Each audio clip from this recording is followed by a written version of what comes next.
Probably had enough time to chomp on it. Let's set the hook. Ooh. Oh man, that's a fighter. Oh, we got 2 catfish. All right. Oh yeah. Oh yeah.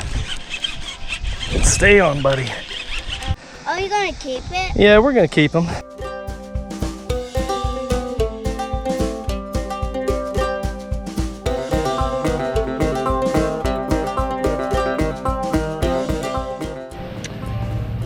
What's up, folks? Today we are at, I'm not 100% certain. Actually, no, scratch that. I do know. You guys have not really seen this spot on video. It is a very I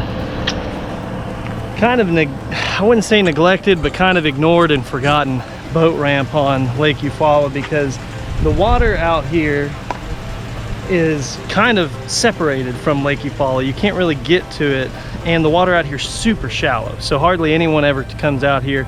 The old Shallow Hal, I think that's what I'm naming my boat, Shallow Hal, so Hal for short. Hal can make it into some pretty shallow waters. It's going to be a little dicey because it's a little bit lower than it was before, so we're talking probably, like, no kidding, 9-10 inches of water here at the boat ramp. Once we get out to there's a channel that's about 10 feet deep or so, and the goal today is we're going out to an island. I'm going to do some scouting for hunting season, because it is September, so it is time to get ready for hunting season. So what on earth am I doing with all of this? Well, the reason I've got all of this is because that's a thick island, and I'd like to kind of clear us some paths to be able to get on and off the island for our hunting season. And we have some fishing poles with us, so we might do a little bit of fishing, but honestly, it is hot, hot, hot. I'm gonna put this boat in the water, and after I get this boat in the water, we're gonna get out to the island, see what we can see. Hopefully we could spot some deer and or wild pigs. That'd be a cool day. At the very least, I'm gonna hang some trail cameras up, and we'll see what is inhabiting that island out in the middle of this kind of, like, look at this, like this boat ramp. Notice how there's no trucks parked anywhere, because nobody uses this place ever. Occasionally I see someone come by and they'll fish at the bank, and that's about it. There's plenty of other better boat ramps accessible to deeper water all around here within minutes, so everyone kind of ignores this place. We're gonna check out that island. I've never been on it because I've never brought pants with me. I wasn't pantsless, I just was wearing shorts. And today I brought some jeans, brought some boots, so I'm prepared to trek onto that island. And today I just have my youngest son Eli with me, so he's gonna come along for the trek. What up? Nothing really much to say. He's not really a camera person, so I'm gonna get out there, and I see a little bit of stuff popping in the water, so I don't know, we might do some fishing. So let me get this boat dumped into the water and get this truck parked, and we can get on with the rest of our day. And yeah, we will see you all down at the water. That boat's launched, or well, on the beach. We're heading down to it. Got the truck parked. Look at this. This is kind of crazy, because you know what's really crazy about this is state park land, and they require you to pay to park here. I have an annual pass that I paid for. It's like 75 bucks. But honestly, I mean, I think this is why people don't really use it. It's really not maintained all that well. And it's not really a knock on the state parks. I mean, I'm sure that there's not really funding, and it's hard to justify, you know, maintaining a place that nobody uses. But I think more people would use it if it was maintained, and the more people that would use it would, you know, pay to use it, might bring in more funding. I don't know. You know, I don't know exactly the reasoning and what's going on, but let's take a look out here. Check this out. All of this lake here that is basically cut off from the main lake of Eufaula. Now around the corner over there, there's a kind of it's a trickle, it's a stream of a creek, and you can't really get through there. Even in this boat, I don't know. Everything on this side, right in front of us, that's an island out there. Everything on this side of the island, that whole huge swath of lake is, no kidding, a foot deep. So it's just, in fact, out in the distance, I can see a bird just standing out there in the middle of the water. So I think that's why you don't really see much boats out here, but kind of have this place to ourselves, that 300-acre island kind of to ourselves. I really want to check it out and explore today, so that's what we're gonna do.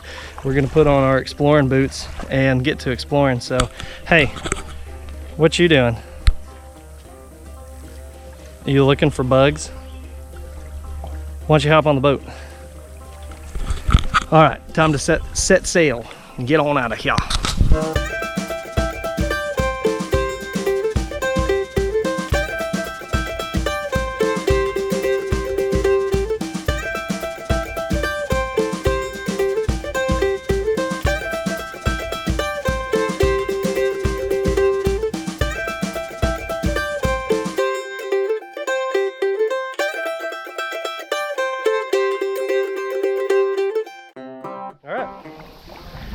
We have landed. Now it's time to check out this island, but first I gotta cover up my legs with some pants. Boom! Now I got some pants. Hey, you don't have to wear your life jacket. Okay. Alright, we're gonna hop off, do a little bit of exploring and see if we can find a suitable campsite and suitable trails and suitable hunting sites. Take a look at what I found just a little ways into the woods from the boat. I've never been happier to see poop in my life.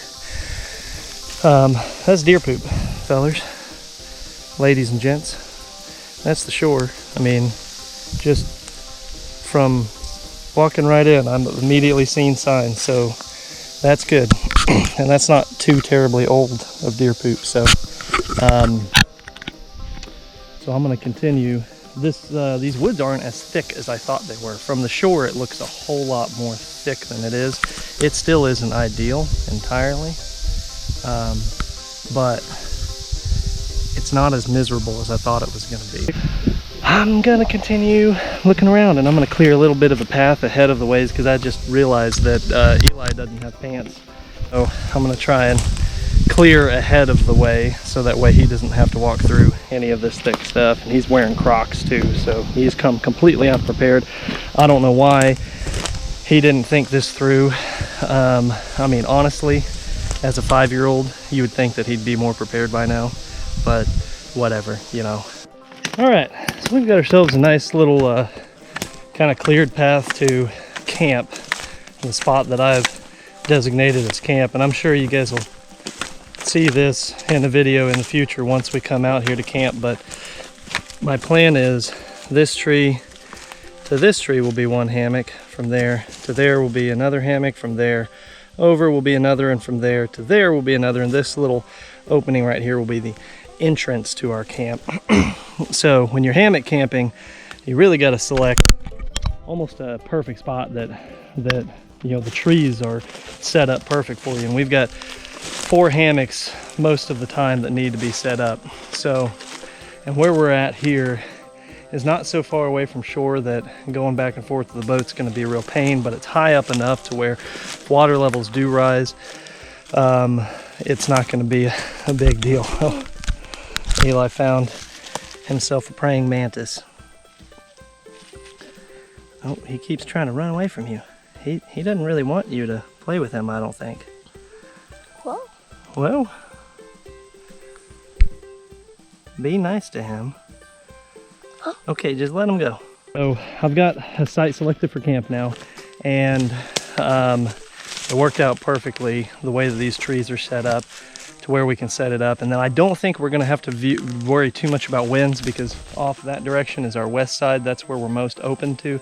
And typically in the wintertime, we don't have a whole lot of westerly winds coming in. And in the wintertime, especially when it starts getting colder, that wind can be brutal. So having a little bit more protected from the wind kind of cuts down on what we need to do to set up windbreaks, and kind of prevents us from having to really, hopefully, need windbreaks in the spot that we are. So I'm gonna explore through this island and see if I can find me some suitable spots to set up any hunting spots, and maybe even kind of get an idea of some trails. This island is definitely not frequented much by people, so there really aren't any clear-cut trails through here. So we're going to take a look at what we can find, and I don't know if we're going to worry about really blazing trails to the spots till we have some photo evidence that the spots that we've selected are going to be suitable for hunting. So I'm going to scout around, see if I can think of a good natural spot that the deer are going to be at. And if I can find that, we're going to set up cameras and come check them in a few days. And then we'll worry about getting trails and blinds and all that stuff set up. So let's investigate the woods. So we found a spot that's relatively clear with pretty good shooting lanes and some deer sign. So we got ourselves a track through here, and they're heading that way. It's not a ton of tracks, and I also don't see an exact reason for deer to stop here. I mean, there's some forage around, but nothing that is like, you know, what we're looking for. What I like to see is like pecans or acorns or persimmons, things that they really love to munch on as a treat. I mean, we'll set up a salt lick, but you know, on public lands in Oklahoma, you can't use any feed to attract deer. The only thing you can use is like liquid attractant, minerals, things like that, but you can't use anything with feed like corn or acorns or anything along those lines. So I've got our camera set up, and I want to see how much traffic this gets, because this may not be a spot that they stop at, but it may be a spot that they travel through, and this is a nice little trail. And if that's the case, we can give them a reason to stop with a mineral lick. And then also, if we set up a blind over in that direction, or actually maybe even over in that direction, we'll play the winds, we'll figure something out, set up a blind. And then, you know, if they're passing through here frequently enough, then as they pass through, you can get them to stop, make a noise, you know, make a grunt call or something like that.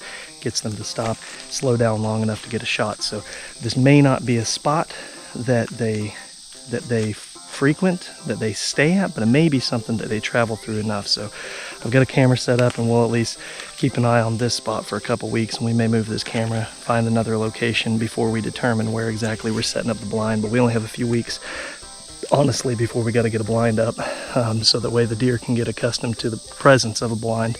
Because even a well camouflaged blind, even if they think it's bush, they know this spot. They're going to be walking through here, and they'll be like, hey, what the heck is that bush? It's never been there before. They may not know what it is, but they're going to be apprehensive about it. So we want them to be accustomed to that blind. So generally, if you get it set up 3 weeks to a month in advance, you know, at the very least a couple of weeks before you're planning on hunting it, then that's good. So we're going to keep on moving on and find ourselves a second location to monitor with these game trails, and hopefully find something. So Eli has stumbled upon something. He doesn't even quite know what he's done, but he was following the deer tracks, found the deer tracks. But look at this. See what these are, Eli? Those are persimmons. So we've got persimmons dropping around here. So that means, oh, look at this. Look at that. That's persimmons. All around here. These little trees, like that little tree right there, that's a persimmon tree. This one, persimmons.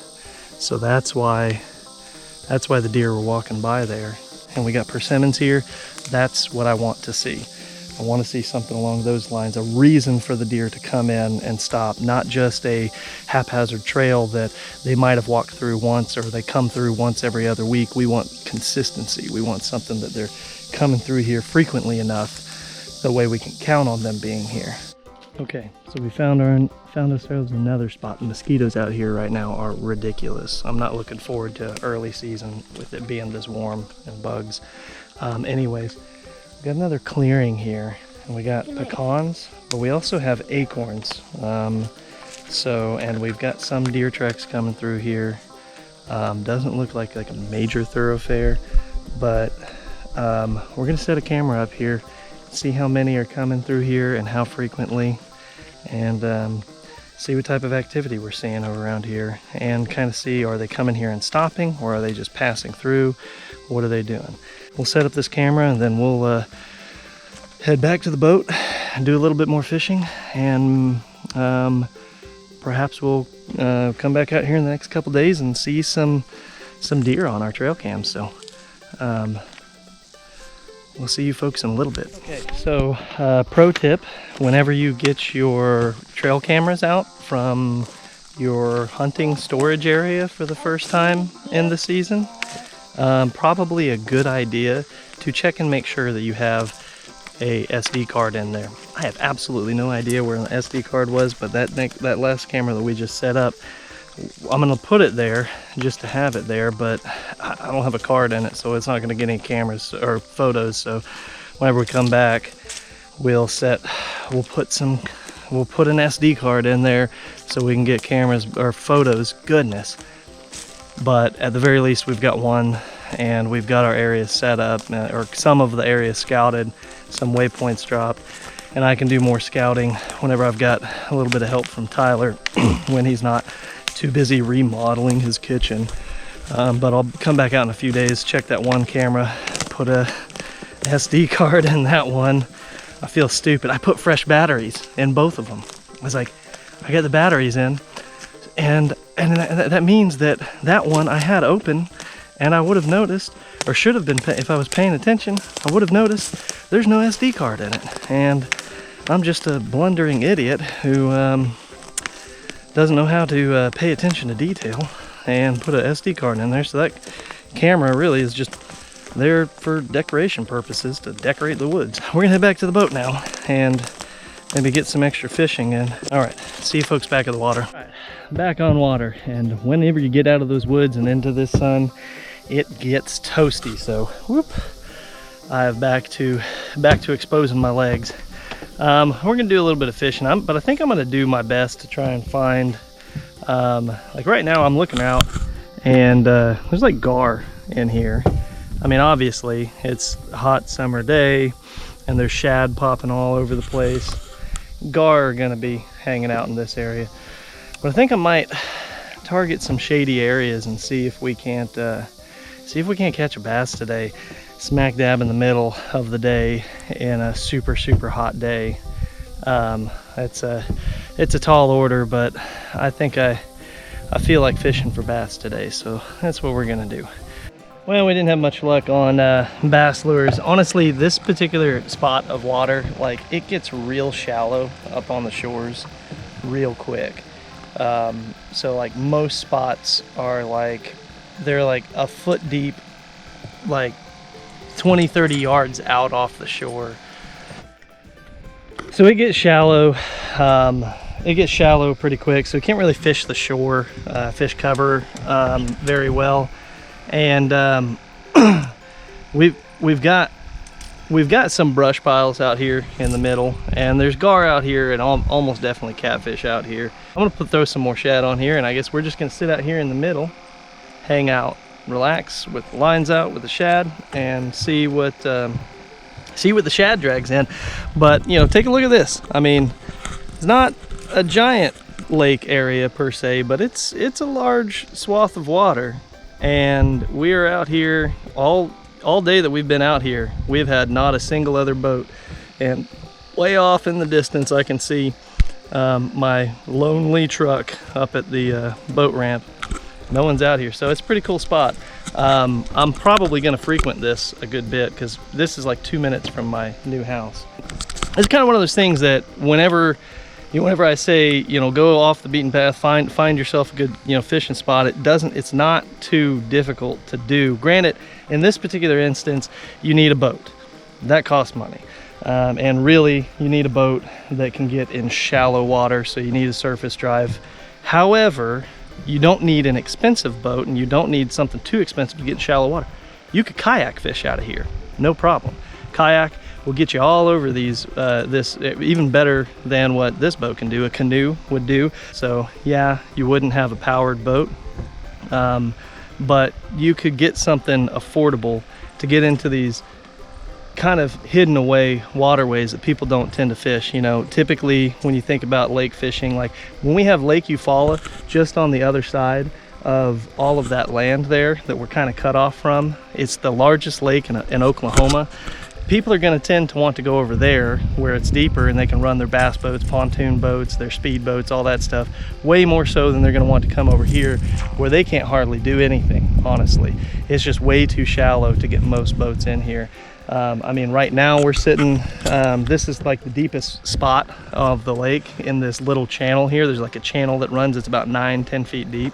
But anyhow, I'm gonna throw a shad on and get back to fishing. Got a runner. Oh, it's running. Oh, it is running. All right. Oh man, that feels like a gar. That is definitely a gar, and it's gotta be big. I mean, it is taken off. Oh, it's taken off. All right, got that bait. Come on, munch on it, buddy. Whew, it took off. It took off. Took half my spool out.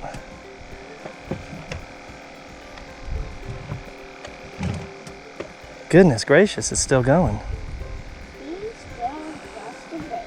All right, look out, because this is gonna be crazy landing it, son. All right.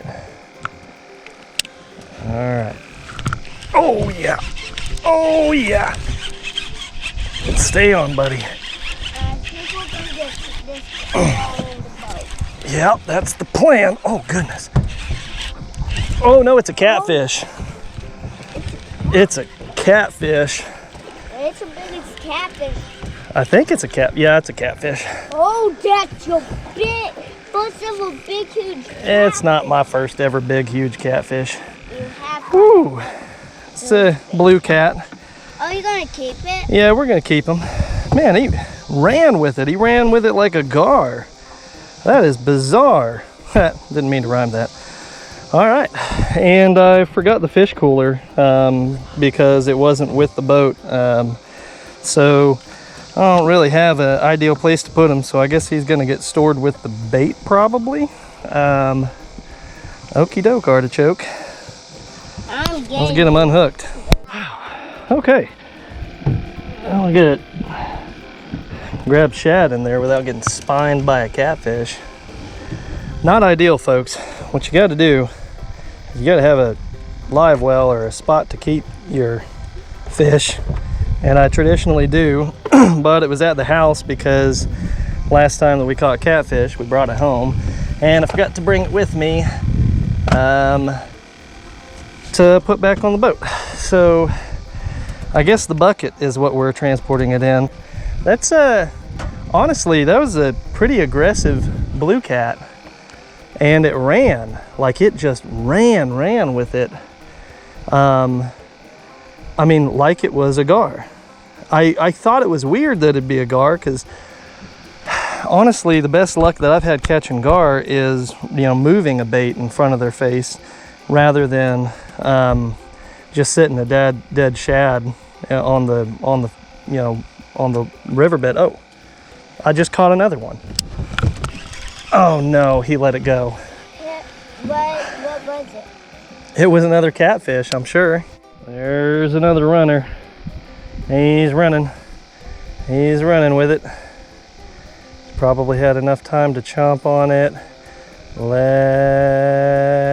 set the hook. Ooh. Oh man, it's a fighter. It's probably a catfish, but it's not like most blue cats where they... Oh, it's a catfish. Yeah, I told you it's a catfish. No, if it was. Oh, we got two catfish. There's another one the same size. They're not giants, but they're kind of feisty. Normally with catfish, yeah, we're gonna keep this one. Normally with catfish, you hook them and they fight for like, I don't know, usually like 30 seconds to 45 seconds at most. But then like, actually honestly, it's more like 10 seconds. And after that, after about 10 seconds or so, you're just dragging in dead weight. These are feisty catfish. And he took your bait. Well, folks, when the summer heats up and the bass fishing gets tough, I have no problem at all switching over to fishing for catfish or gar. they seem to not be as picky whenever it comes to that summertime heat.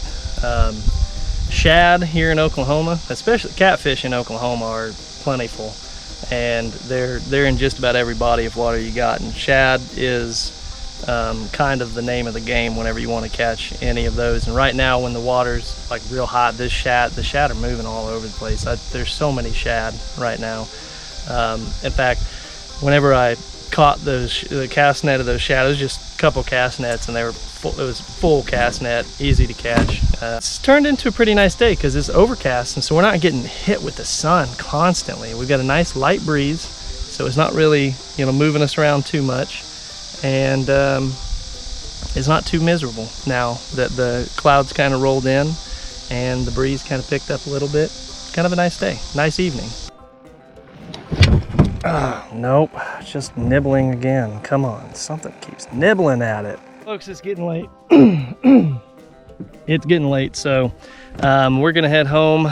And we had a nice, day today. We got to get out, do some scouting. Got to spend an entire day on this big body of water, 100% alone. Like nobody else was out here with us. We were the only boat, just me and my boy.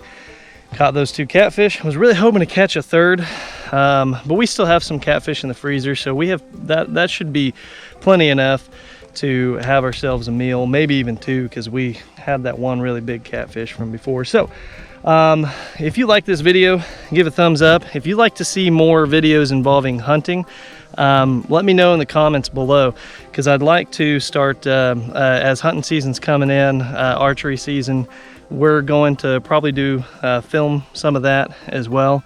So let me know. I'll update you guys as soon as we get some more information from those trail cams, and you guys will hopefully get to kind of experience that with us during our hunting camp and all of that. So subscribe if you haven't already subscribed. That way you don't miss any videos as they come out. And we will see you all on the next fishing adventure.